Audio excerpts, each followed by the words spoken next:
Welcome to our channel, ladies and gentlemen.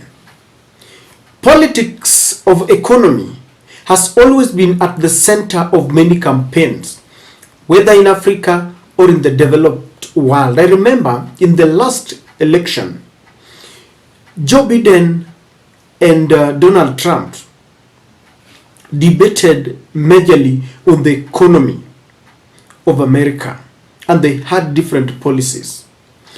In Kenya, William Ruto campaigned on a platform of resuscitating Kenyans' economy, an economy that he said was ruined by the former regime. And William Ruto proposed an economic model he called the bottom-up economy, one that he promised Kenyans would be looking at the people who are at the bottom of the economic pyramid. He called them the hustlers, and he singled out the mamambogas, he singled out the watu wa boda boda, because those are the people he believed were at the bottom of the economic pyramid.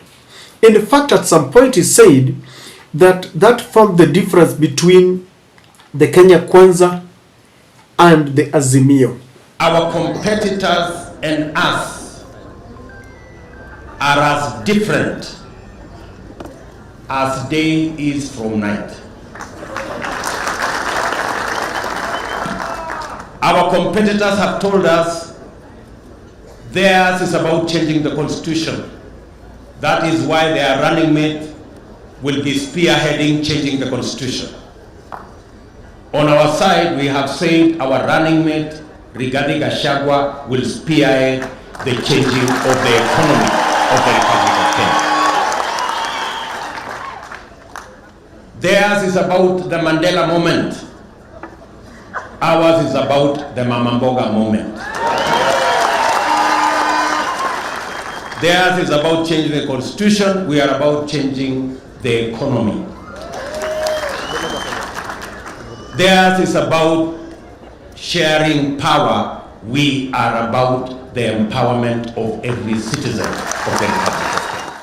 William Ruto said that they had a plan in every aspect that was affecting our economy. And that has been the story even after they took over power.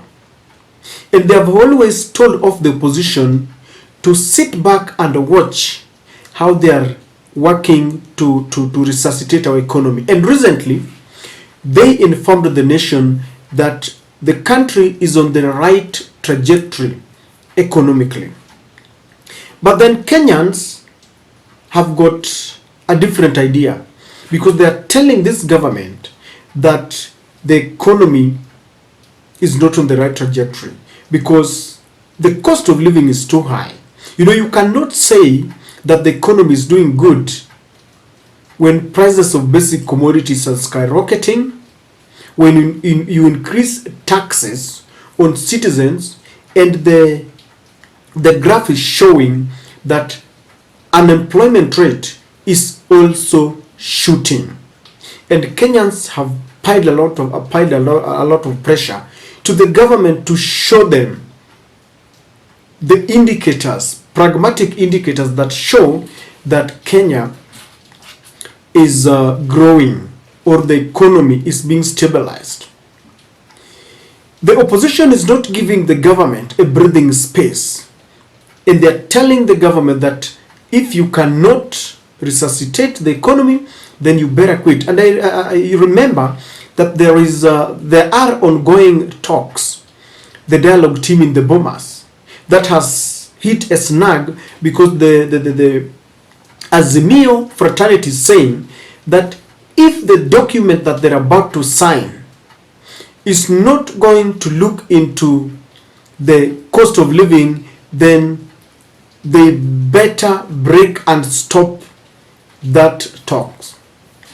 Now today, Ndii Gachagua, the truthful man, came out with a request that has shocked many, and he is inviting Kenyans of goodwill to come and share their sentiments to help the government stabilize the economy. Let anybody who has an idea on how to fix this economy come and talk to us.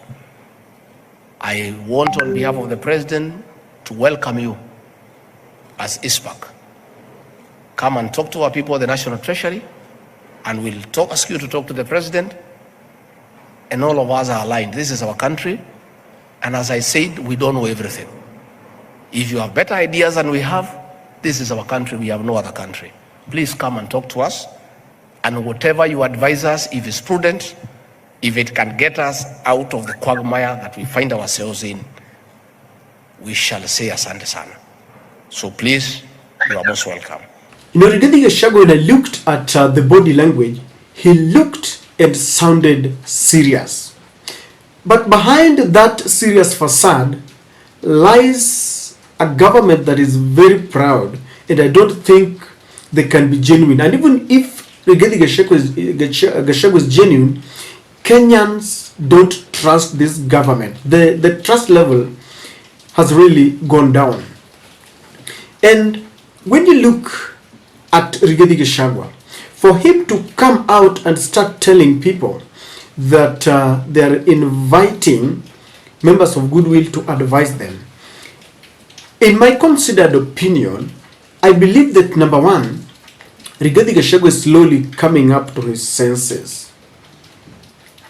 And he wants to show Kenyans that he feels their pain. It reminds me of the day Ndii Gachagua came back from Colombia, where he was trying to market coffee. And it was at the height when David Ndii and Moses Kuria had talked to Kenyans in a manner that really infuriated many Kenyans. So Ndii Gachagua tried to quell the tempers, and he tweeted cautioning Moses Kuria and David Ndii. So whether he is only pretending or he feels the pains of Kenyans is something that we wait and see. But I think he wants to show Kenyans that he feels their pain. Having tweeted before to caution David Ndii, who is the chief economic advisor of the Kenya Kwanza regime, I think this is also a message to David Ndii, because people have complained that David continues to engage people on Twitter. He tweets a lot, yet you don't see the effect of his advice to this government. I understand that David Ndii was the brain behind bottom-up economic model, but it doesn't seem to achieve a lot. There could be an element of trying to dangle this as a carrot to the dialogue team that is about to break into pieces. I understand that Ndii Gachagua has always said that the dialogue team is doing a lot of nothing. He doesn't feel that there is something that is going to come out of those talks. But I think William Ruto has told him that they want to achieve things like 2/3 gender rule to entice the women votes, the CDF and all the monies for the women rape and all that, to incite more leadership, so that whenever they want something in parliament, it will be passed. So I think he's doing this to help Ruto achieve those, because remember, one thing that Ndii Gachagua didn't like about the bipartisan talk was any form of a handshake. But now that Raila Odinga said that he's not interested, I think he's convinced that there's nothing like a handshake that will take place, and so he wants to invite them that they are ready to talk about the economy. He could be inviting Raila Odinga, because Raila has always said that Kenya does not belong to the government. They should be, trying to gather their minds together. And there's something that I want to say. Many a times when Raila has cornered the government, they always know how to loosen the nuts, because Raila has always been a statesman. When he realizes that the government is trying to loosen the nuts, Raila will be very happy, and he might just start getting into the government so that they can talk together. And people don't like this, because the government, through very poor economic plans and economic models, have ruined this economy, and there is concerted efforts to invite Raila to help them clean the mess or to be part of the blame game. And because we know Raila as someone who is always very sympathetic, a statesman, he will bend, and because he has always quoted this, that is it in Isaiah or Jeremiah, where God is calling people that come, let us reason together. And Raila has always quoted this verse.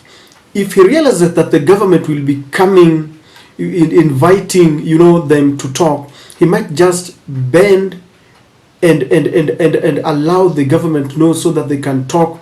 And people are telling him, let the government carry their own baby. Let the people feel the pain. But then, because it is also coming at a time when Raila has boxed them into a corner with the oil deal that is opaque and cannot be explained. All this could be an attempt to invite him to abandon questioning all this. But I know Raila is smarter than what they think, because Raila has always come out when people think that he doesn't know what he's doing. Like, people thought that in the bipartisan talks they were going to twist Raila to forget about the cost of living, but he has made it very clear that the cost of living is number one. He's coming out to reveal more of the corrupt deals in the government, and I think that is really people are really loving him because of that. But I want us to look at just three aspects. For DP Gachagua to tell us that he wants people to advise, will he take the advice, or will the government take the advice? The answer is no. The reason why it will be a big no, most of the economic foundation is based on the advice from the IMF, and the dictates from the IMF go against the will of the people. For example, recently the IMF added Kenya some loans, and it came with a condition that the subsidies must not be there, because there had been talks that subsidies should be reinstated. When we will tell the government to reintroduce the subsidies, they will say it is unsustainable, and they will tell us that even in the previous regime, the subsidies never got to the right people. We have always challenged the government that if you believe that subsidies were good, except that they didn't get to the right people, why don't you reintroduce it and ensure that the subsidies reach the right people? So when we tell them about the subsidy, they will not. We will tell the government to reintroduce kazi kwa vijana. It was really very, very helpful to most of the hustlers. They will tell you that we have abandoned it because we are looking at the affordable housing. But wait, if we tell this government that they should reduce, especially our president should reduce the number of journey that he takes outside the country, because there's a joke that the president visits Kenya for a few days, then he goes out. Like today is in France, he was making some speech there with a standing ovation. Will they cap that? Recently, during the tree planting day, cabinet secretaries were flying from one county to the other, and the amount that was calculated to have been used on that day was an enormous amount, large amount. They should cut on all this, and I don't think they don't know. They know. Number three, they should stop the blame game, because then they are now inviting Kenyans to give unsolicited advice, and we are there. They should stop the blame game, because it has been said, as an example, that when Kibaki inherited a dilapidated economy from Moi, never even once did we hear Kibaki blaming Moi. What he did was to sit down, organize himself with the think tanks, and they started their work. They really resuscitated our economy. So the blame game must stop. They must stop corruption. You know, when you still have a government that is crying that the economy is ailing, yet they still import oil. You know, oil is very lucrative. Even some of the richest people in the world are dealing with oil. and then you import petroleum products and you still want to pocket some money, and you want to say that you're serious about fixing the economy, it is not very possible. The day they will stop listening to the IMF and World Bank, that is the day they will liberate our country economically. And I don't think that the government does not know what to do. They lack implementation. And maybe this government must understand that economy does not only revolve around subsidized fertilizer. You see, I don't know whether this was the idea of David Ndii, because when you talk to the government, they tell you they cannot subsidize consumption, they want to subsidize production, and all in their mind about production subsidy is giving fertilizers. And people are asking, what about the school fees? What about the other things like even the basic commodities? It is not just about the fertilizer. It is about getting to even to the hospitals and you find facilities are there, doctors not going on strike, school fees, basic commodities. And so they should widen their gap. They should spread their wings to understand that the economy is not just about fertilizer. So ladies and gentlemen, I don't know whether the government is serious about invitation to give them options of trying to help our economy. I remember Raila Odinga summarized it and even he told them what to do. If you look at the package that Raila gave them, they should stop chest thumping.